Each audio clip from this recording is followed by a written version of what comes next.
This is such a big thing, right? Thank you. Come on, Jim. Good morning, Colin.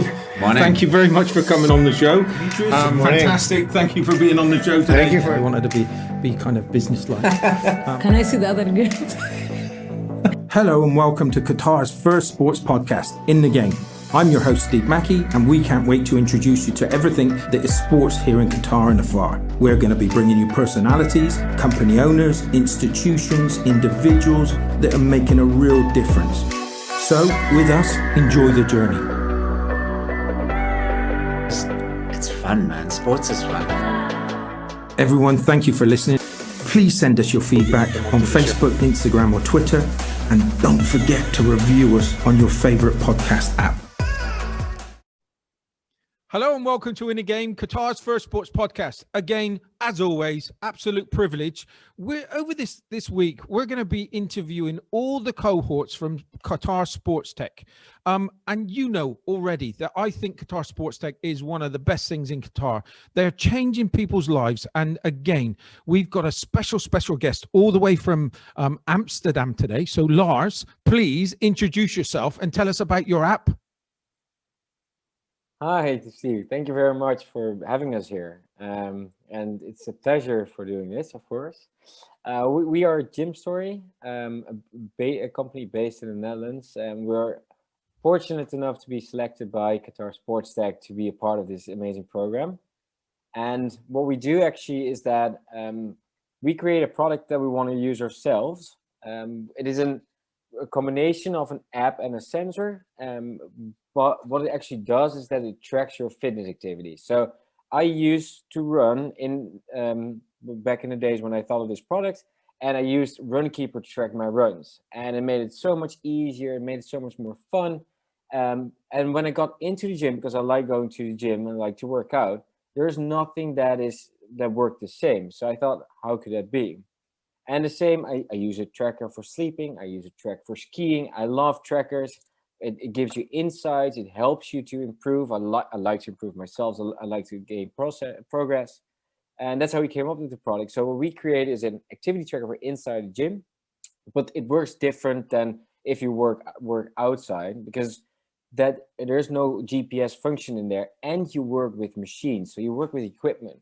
So there needs to be a connection between your phone and the fitness equipment you're working with. And that is, in essence, what we created, so that we can use it ourselves. Your story. What's your background? Why are you in the sports industry? What got you interested in this area? I know that you said about your running, but what's been your love? How did you get involved in all of this? So I started doing fitness when I was, I think, 15 or so. I used to play baseball here in the Netherlands at a pretty big level, high level, and I loved it. And I needed to get better because I was pretty good for my age, and I was always, just ahead of of the teams I should have been in. But that means that I was playing against bigger guys, faster guys that were a little bit more mature. So I had to do fitness to get stronger, faster, whatever. And that's when it all started. So it was not because I do, today I do fitness just as sport because I love it. I love going to the gym 3-4 times a week. But I started it as to become better at a sports I did. And I've been keeping doing that on and off till I came into college, and then I stopped for a while. But after a while, I got a little bit bigger in college because it was a lot of fun. But I need to get lost of the weight. I wanted to lose it, and I thought I'm gonna do fitness again because I know if you get a little bit bigger, the muscles you gain, that is gonna burn the energy, and it will decrease your weight. But it was not as easy as I thought it would have been, because back in the days I went to the gym with a training schedule that I got from my coaches, and now I had to do it by myself, and the results they didn't really come in. So instead I started running, and that's when I came into contact with Runkeeper, because I knew friends who were doing that, and it just tracked my runs. While I was running, I got information about the speed of running, the amount of kilometers I ran, things like that, and it made it so much easier. It made it so much more fun. And then I thought, okay, this is why is this not a fitness? But I never went to follow through on that. That only became when I worked at a bank here in the Netherlands, and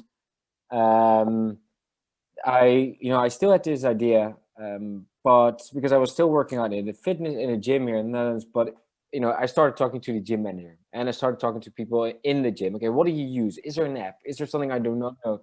I started asking questions to the manager. Why is this not here? Because I know back in the old days there was this very old system. It didn't really work, but we're 6 years along the line.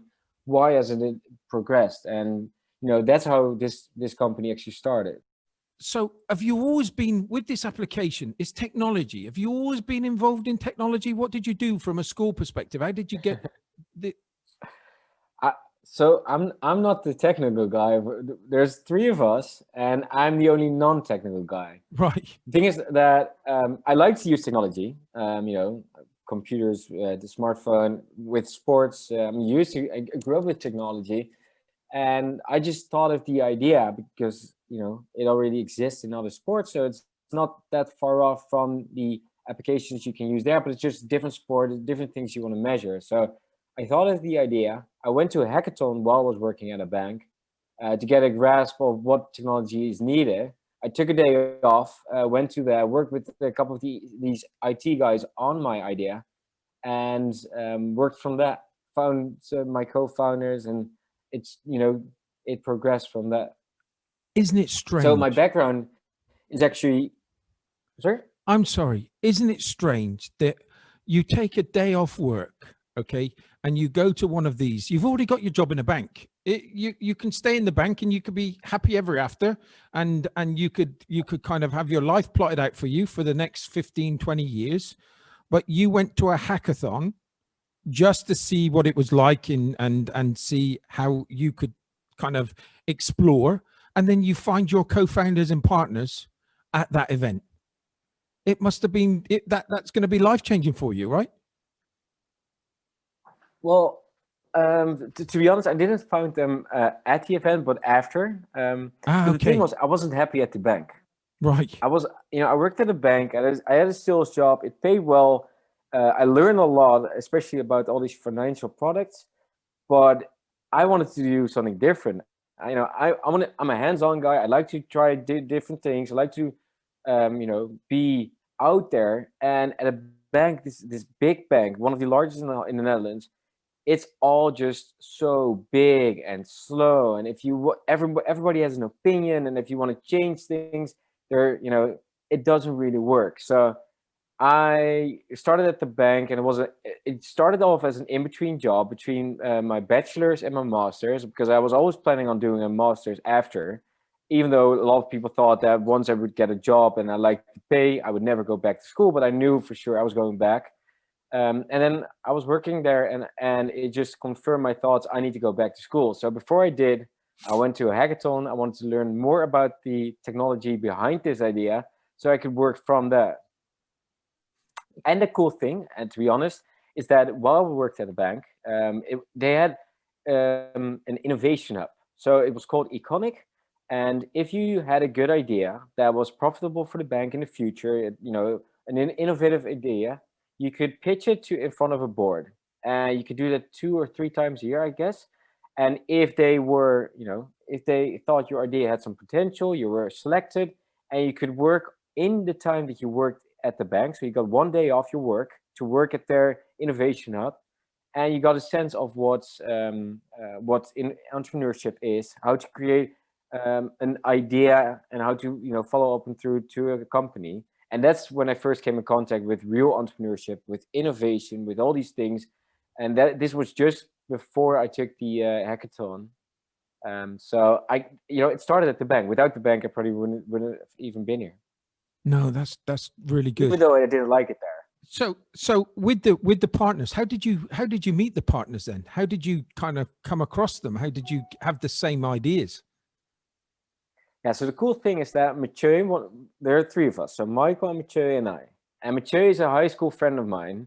We know each other since first grade, since we were 12. So during this QST program, we had to share some old pictures, and Mathieu found some old picture from when we were 12 in a box somewhere, and he uploaded it on the QST Slack program. So it was pretty cool. I didn't even know he had these pictures.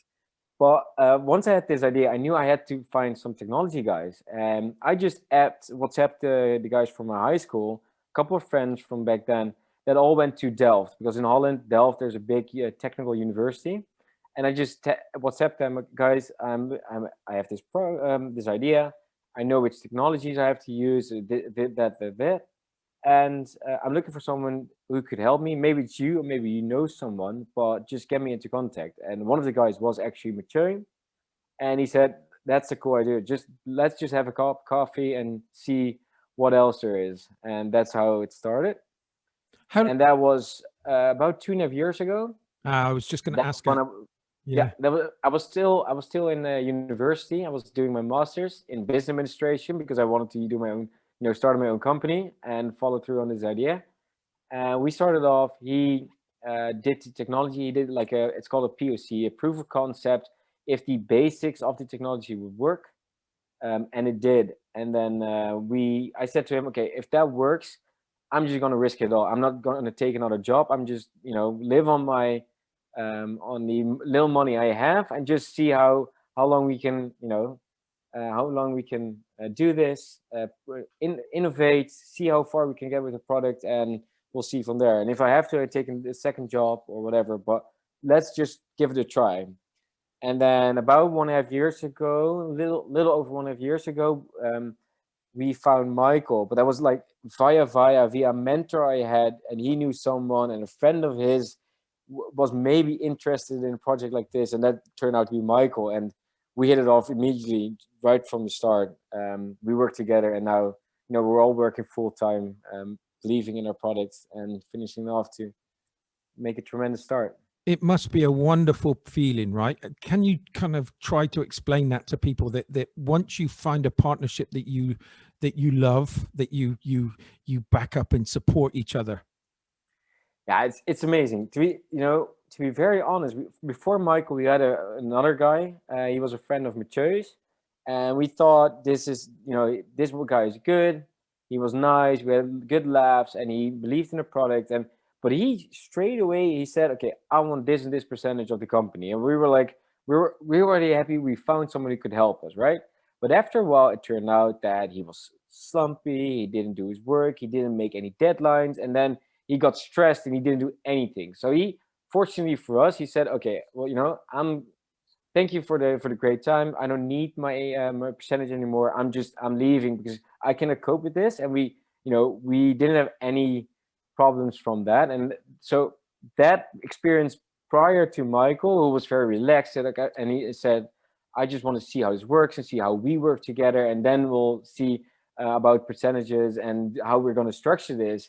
And that was just from the first moment. It was just fun, and he was good at what he was doing. He was very dedicated. He made every deadline, and it was fun, and he was very clever. So the contrast we had between him and the guy prior to him, that was just amazing. And now, after a couple of months, we knew it because we had like a how do you say that, like a pilot period. We said, okay, after a couple of months, we evaluate and see how it works, and we're just let's fling this. We're gonna do this. And that was amazing to truly find a partner that you can build on. Absolutely.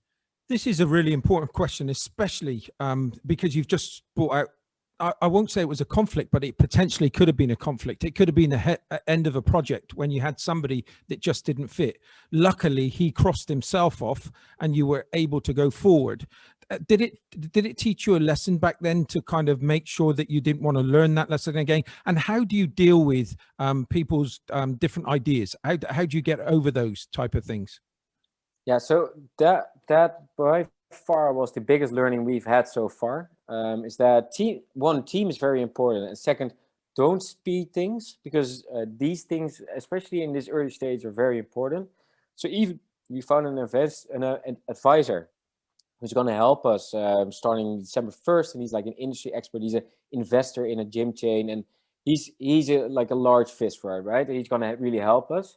But even to him, we told him, okay, we're going to do an evaluation after 4 months. And if we don't like it, we split our ways. You get, you'll be rewarded for the things you've done. And otherwise we'll go at it for a longer period, and we'll make we'll create something to work with. So that because of that happened, and fortunately, we got out of the situation without any harm for the company. Only, we lost 4 months, just one guy who didn't do his work properly, and you have to find a new one and things like that.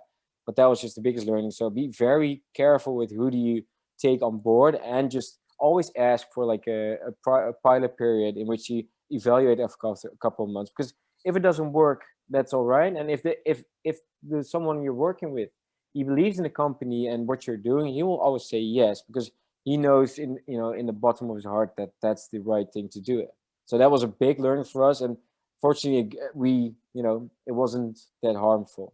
And how important is it to have a team where you've got a wealth of experience?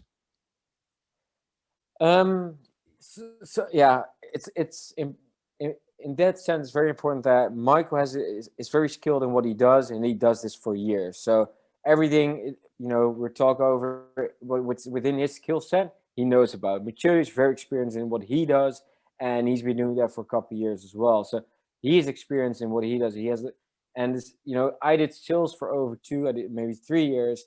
So I guess every one of us are very experienced in their own way, and we have that experience in the company. Of course, it's the first time we're starting a company, so that's fairly new to us.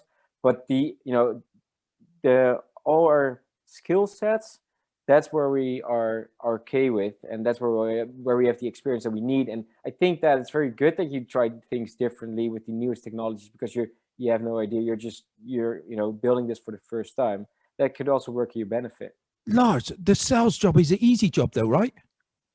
It sells itself, as in it's an easy, understandable product, and that makes it much easier. And for gyms, we did a lot of interviews, and we did a lot of talking to gym owners, getting to know them. So that's becoming easy as well. Yeah. I'm a sales person. I'm a fixer. That's what I try to be. Okay. And sometimes I only play with you on this one because sometimes the sales is unassuming, but it is hard work. And sometimes you're on your own and you've got other people relying on you. So the pressure's even bigger. So yeah.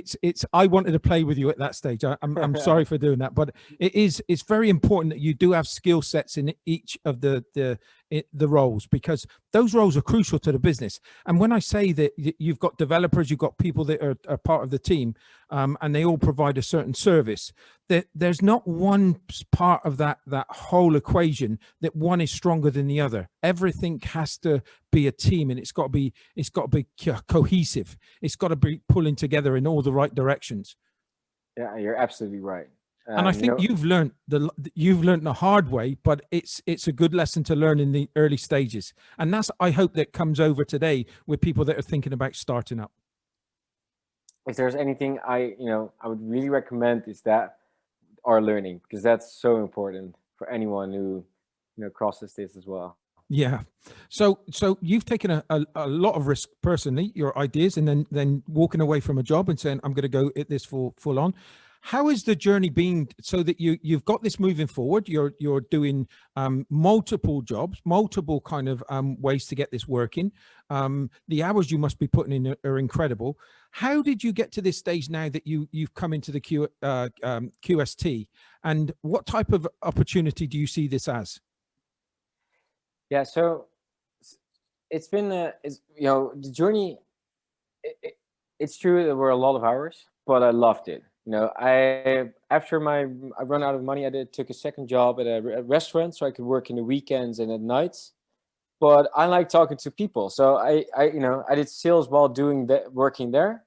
I could have a love with people. I could, sometimes I had to bring a plate or whatever, but that was a part of the job, right? So I didn't really bother doing that.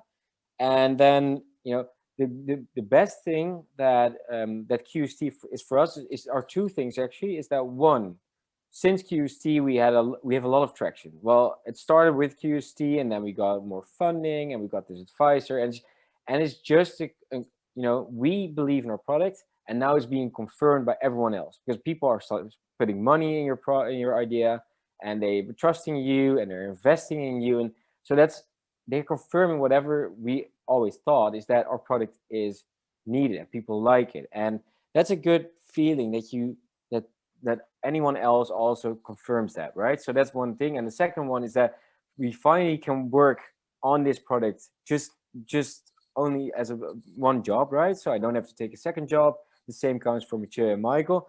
And that's maybe even a better feeling, that you could just spend 50 hours or 60 hours a week on that, and you don't have to work at night in a restaurant or whatever. So let's just go back to the first one that you just said now, where you said investors come along and they're investing in you, right? Yeah. Do you at what stage was there a period that you saw that is it's quite scary? You're using somebody else's money to build your business, or did you see, was it a confidence booster for you? Oh, absolutely. The second. Then I knew there is a lot of value in this product. I know there are 180 million gym members in the world, and there is not yet a product that's very similar to ours. There's one company that's ahead of us 1 year, but the growth pace they have is way too slow for the potential of this product. So there's so much more to gain. So I knew that if we found the right people, the most important thing is that our story is correct, that we know that we can communicate to others what we have in our heads and how we should do it. Because we did all these interviews, we did all this research, we made a prototype, it works, things like that. And then finally you can communicate it in the right way to other people, that they are willing to invest in you. That's the best feeling you can have. And that's, first with QST, and then with the others, they followed that. And probably QST as it's a part of the reason they invested, because then it's the first one, right? So you have your first believer in you, and then the second comes, and third, and things like that. That's just amazing that it starts growing from that first point. And I think these incubators, especially with QST, this time the competition is just outstanding. I've been talking to quite a few groups now, and their ideas and their concepts are really out there, like yours. And we're going to go into yours in more depth now, but it's kind of, the competition is out there, and it's great to have that competition, right? Yes, and that's why it's an honor to be here, to be honest. They told us that there were 1,600 companies that filed for these selection days, and that we're one of the 10 that was selected. That's a very, very, very slim chance. So no, that makes the thing even greater when we got our. And the funny thing was, though, that with the selection day, they're calling these startups that were that made it through to the cohort, and apparently they did it on the alphabetic order. So there's this one other startup which is called Gymcraft, which is also part of the cohort. So we were sitting there and we're having a beer during the last announcements, and they started with Gym. So we're almost standing up, celebrating, and then it's Gymcraft. And we're, oh no, and there were only 4 spots more to go or so. And then by that moment you think, oh no, it's we're not part of it. And then we're immediately after Gymcraft. So that made the whole moment even bigger. But it was a lot of fun that they did in alphabetical order, and that is a similar startup name. The responsibility was all with that. I take it you were doing the pitch, right? Yeah, I did. I kind of, how much pressure was on your shoulders? Well, I like to pitch. I'm doing, I went to the gym yesterday morning, and I'm doing a pitch there as well, because I was talking to the guy who was tracking his activities in a booklet. So I just went straight to him and chatted it over. And I'm doing the same. I like to walk into a gym and talk to a gym owner about what he's seeing and what the problems they are. And this pitching is like everywhere. So pitching in front of an audience at a selection day, it's not harder than just walking inside a gym. For me, at least. Without a shadow of a doubt, and there's so similarities. But I'm 54 years old, but there's so many similarities. Still, we're both. And sometimes I don't like being called a salesperson, but it's that's what we are. We've got it in us. It's in our DNA. And I don't know if it's sales or it's just kind of, I love people, and I love talking. Yeah, exactly. I love talking and listening. Oh my word, yeah. And I was trying to explain to somebody today about kind of how difficult it is to do the podcast, and people are saying, "Nah, it's so easy." Really, I've got to keep a very intelligent guy talking to them, and I've got to stimulate him, and I've got to think about what my next question is going to be. And it's kind of, but it comes natural, right? It's just a natural progression. Sometimes we don't hear everything that the person's telling us, but because we're going on and we're trying to find their solution, right? But there's no other better feeling. It's just to communicate with people, and you get so much from it. I've done it in lifts, anywhere, any time I get an opportunity, I'm networking. I'm networking at every opportunity. I don't like the elevator pitch. I don't like that. I want it to be natural. People buy you. Your product, yes. If it's a good product, if it's a great product, even better. But at the end of the day, they are going to buy the individual, and I really believe in that. So I see those traits in you, and it's lovely to see. You say that you didn't have any pressure on the selection day. Yeah. So you didn't have any pressure, but there must have been, it must have been quite nervy thinking what those other people had. Yeah. So the thing is that the pitch was recorded. So you had to do a pitch and then record it, and then they were going to play that on selection day. So it was the best, but also the easiest pitch I ever done, because I could just record over and over again my pitch till it was perfect, right? And I wanted to, I wanted to be looking in the camera, the flow, the rhythm had to be good. All those aspects, it had to be good. So I did probably 100 tapes or something, right? Many tapes till I was satisfied. And then it was played there on a selection day, and people saw it, and I was very, pretty confident. And I saw a lot of these other pitches, and some of them were very good as well. And I was like, ooh, okay, this is going to be hard. And some were just a little less. Some people tried harder. So there were a lot of differences, but during that day, I thought that we made a good shot based on the pitch itself, and there were a lot of other great companies, and many of them, which I thought they were good as well. They're in the cohort. So, but it was just by then I done my pitch, I recorded it, it was sent there. The only thing I could do was answer some questions and answer them correctly, make the best out of the moment, and then just enjoy and see if we were good enough. And then we were selected, so that feeling was confirmed. That was absolutely amazing. And you've answered my question. You're going to answer this question already, because I like to be in front of somebody. I like to have that interaction. But you've just said that doing this virtually, you had an advantage, and especially to record it, because you could absolutely you could have had a pristine pitch, right? Yeah. Yes, absolutely. Yeah. When it's live, the nerves could get to you. You could kind of stumble.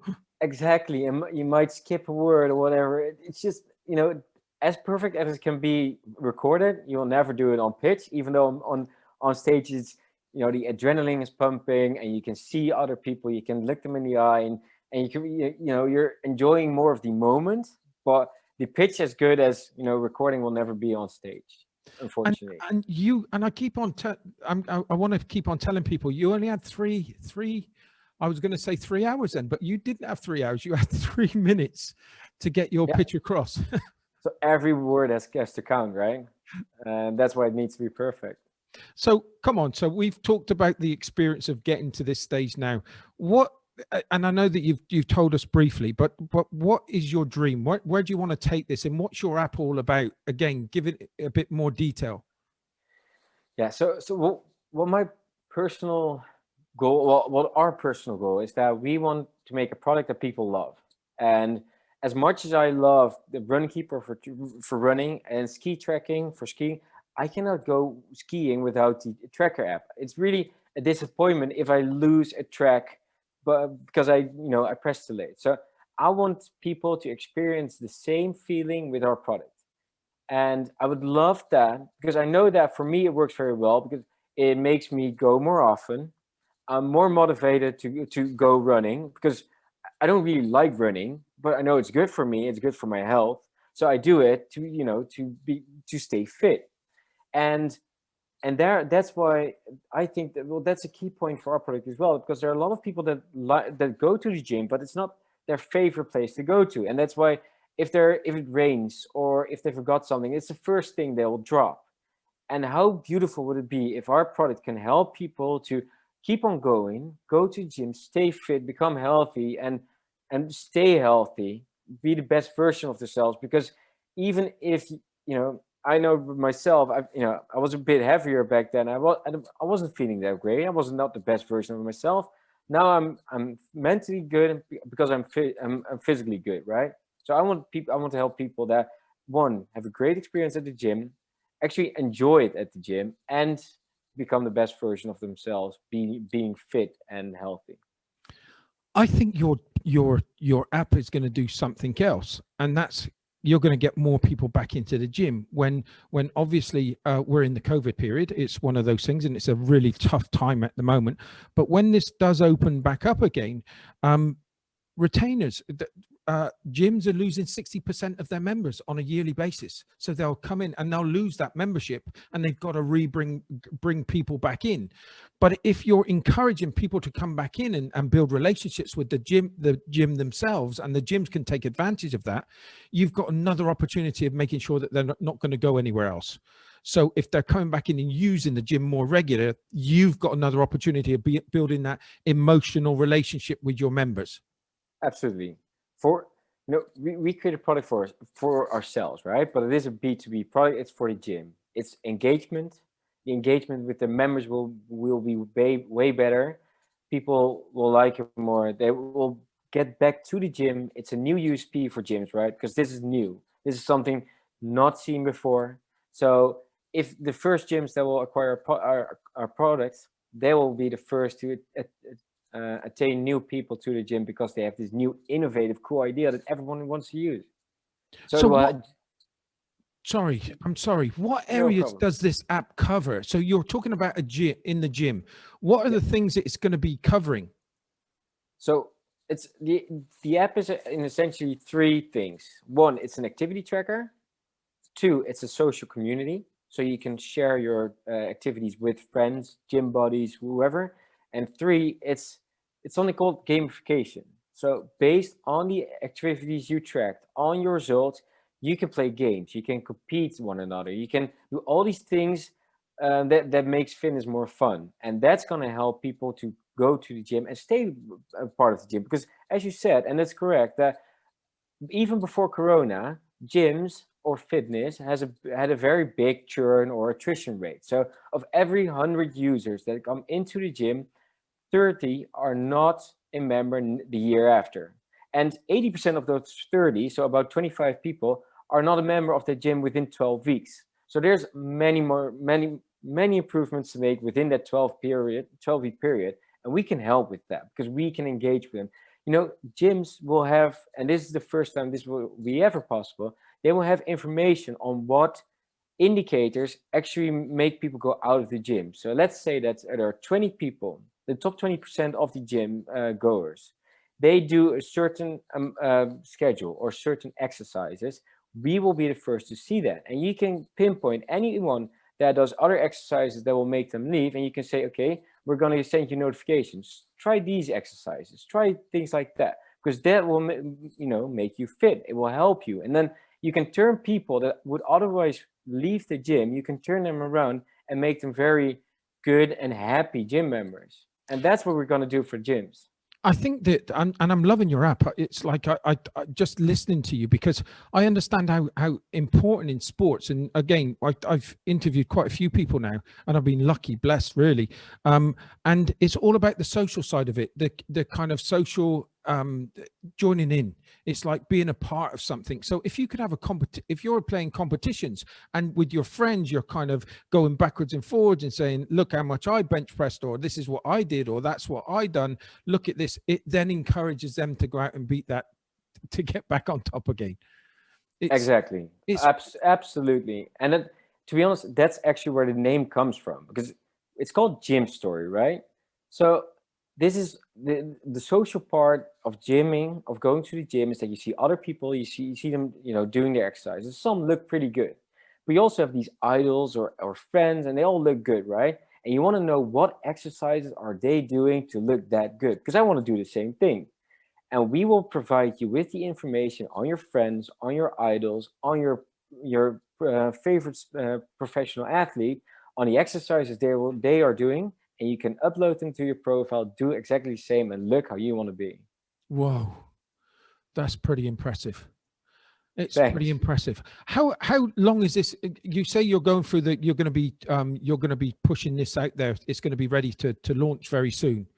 Yeah, so we're starting a pilot within weeks in a gym. You know, we were going to Qatar. It's been, you know, it's not yet possible to get into Qatar because of COVID. So we'll try our first pilot here in the Netherlands. If it doesn't follow through, and we'll start our first pilot here in the gym in the Netherlands, and then we'll do a second and a third, and we'll just, you know, introduce new people, we'll get new users on board, see how they like our product, get them engaged in the development of our product, and then hopefully within months we're ready to sell our product to gyms in the Netherlands, but in the UK, in Qatar, it doesn't matter. But that's on our agenda for next year.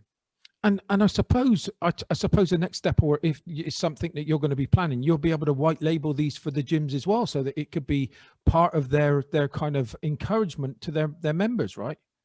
Yeah. So if a gym wants, our app can be, you know, turned into a in-app, which is, it becomes a part of their own, of the gyms app, because, you know, gyms have a lot of gyms have apps. They've invested heavily in those apps, but pre-corona these apps were not used very frequently, and the return on investment was awful. So what we can do, make a white label app, turn it, you know, put it in their app, and make the engagement and the return on investment of the gyms app even better, and have them send out these notifications to their members to create engagement, what we talked earlier about. I again, and it's this virus thing. It's knocked everybody. It's been so destructive. But people have fought back against it, and they're trying to do. Health is so important, because if you're healthier, if your immune system is a lot more healthier, you can take these kind of viruses on. Your body can react to them. And I think that's going to be a huge part. But with the virus itself, this could actually track you even if you're working from the home. So if you're doing these type of exercises in the home, it's also being able to you can still keep that competition, and you could keep that social aspect going with your friends and family potentially. Yes, you're right.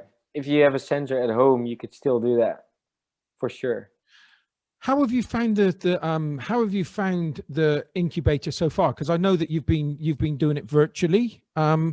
How have you found the lessons in the weeks gone by so far? What have you gained from it? Yeah, I absolutely loved it. You know, we're working with a full-time team doing this program with the three of us. So it's a lot of fun every week it's a different theme, right? A different subject, and we're just becoming more of a team because of that, because we're doing these meetings, talking over all these subjects, discussing, getting a better understanding, getting all these views in. And, you know, some of the weeks are, of course, more interesting than others for us. So last week we're working with growth hacking, which is, you know, it was done well by Paul and Ryan. They were a lot of fun, these two funny Brits, but it was also very interesting, of course, right? So growth hacking is absolutely something we're working with. So because of that, we've been working long hours, finishing these things besides doing our jobs, right? Because we still have to do development, we still have to work on our product, things like that. So that comes on top of that. But, you know, the whole program generally, of course, it's a pity that it's not on the ground, that you're not meeting these people face to face, but it's just something we have to live with, because this will be the new normal, right?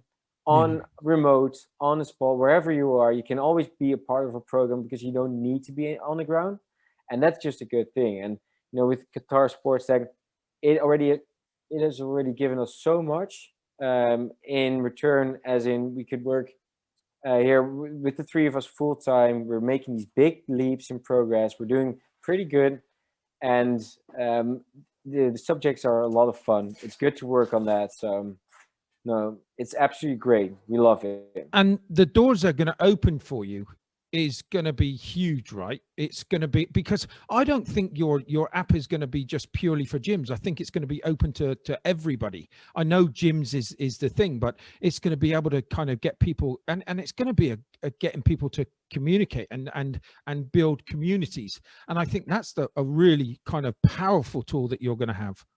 Yeah, and that's one of the cornerstones of our product, because if you create community, gyms are very individualistic. If you create community, People will come more often. They feel a part of it. They're included in the gym. It becomes so much more than just going to the gym, do your exercise, and go back home. You can almost say it's a new bar, right? Less people drink alcohol. They go to the gym, or the new religion. Less people go to the church. They go into the gym. It's a lifestyle. It's more than just doing exercise, and we can be a part of that. Of course, I think you are, and I think it's going to be massive. I want you to try and help other people that are going to go on the same steps that you've been on. What were the negatives that you overcome, and what were the highlights that just blew those negatives away? So, I think it's very normal if you're doing this risky work and you're quitting your very safe job, that you have a lot of doubts. You probably have to meet like every day or so, things like that. But if you really believe your product, if you really, really do, just stick to it, and then just perseverance will really work out. That's absolutely one thing, because you have highs and you have lows, but if you really believe in it, and if you could communicate and do research, and you talk to all these people, and people get really enthusiastic about it, you're on the right track. Just stick with that. Sorry, yeah. I'm going to cut in there because I do want it, because you said something, research. How important is that in the whole makeup of this? Yeah, probably one of the most important things, because we are making it for ourselves, but if we are the only 3 customers, that you will not make a profitable business from that. So you need to do research. You need to ask questions, listen to what people are saying, and then find a solution that really works. Because we started off as just an app. We wanted to make an app just like Strava, just like Runkeeper, and look where we're right now. We're a B2B company that creates a solution for gyms in order for them to create engagement, make the experience better, improve their profitability, things like that. So we are way off from where we once started. And that's just because once you start listening to people, once you start to ask these questions, and you do so you have to keep in contact with your target audience, then you find new ways, you find new things that are bothering them, that things that really matter, and on which you can build a company. And that's so important. And go on, let's hear about the highlights. How is it? What's it like in your business? How are you right now with your team? Yeah, this is where it really becomes fun. The last couple of months, I think, we had Corona, all the gyms closed, so that was a big low, right? We were wondering, should we continue? Everything in Holland, the gyms should have stayed closed till September 1st. Well, we went in lockdown in March, so we were like, okay, how are we going to do that, right? So that was a big low, and then gyms started reopening. We got in contact with QST. Somehow, from that point on, from that low, we got a win after win after win.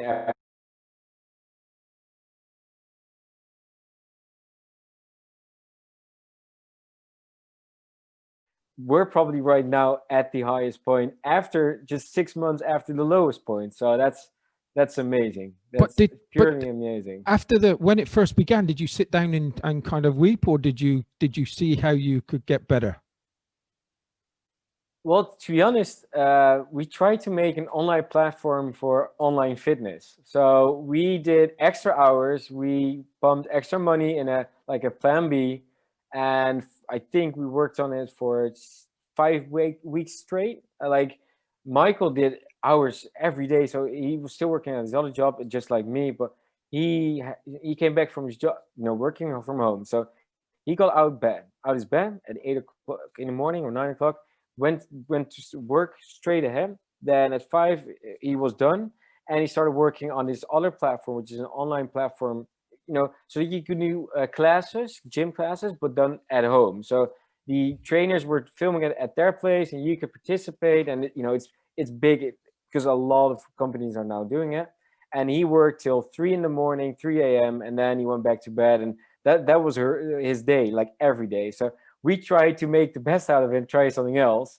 And then fairly soon, it became clear that gyms would reopen earlier than September 1st. And then after 6 weeks, we said, okay, we're doing good on our prior product, on our core product. So let's switch back to that, because the platform we're making was a bit more, it was a bit tougher than we expected it to be, and then we switched back. But we try to be the entrepreneurs and just make the best out of the situation, try something else. That is just a fantastic story. It really is a fantastic story, and it's a good way. And how can people look at what you're doing? They could go online. Have you got a website yet? Have you got kind of social media? Is there places that they can? We have.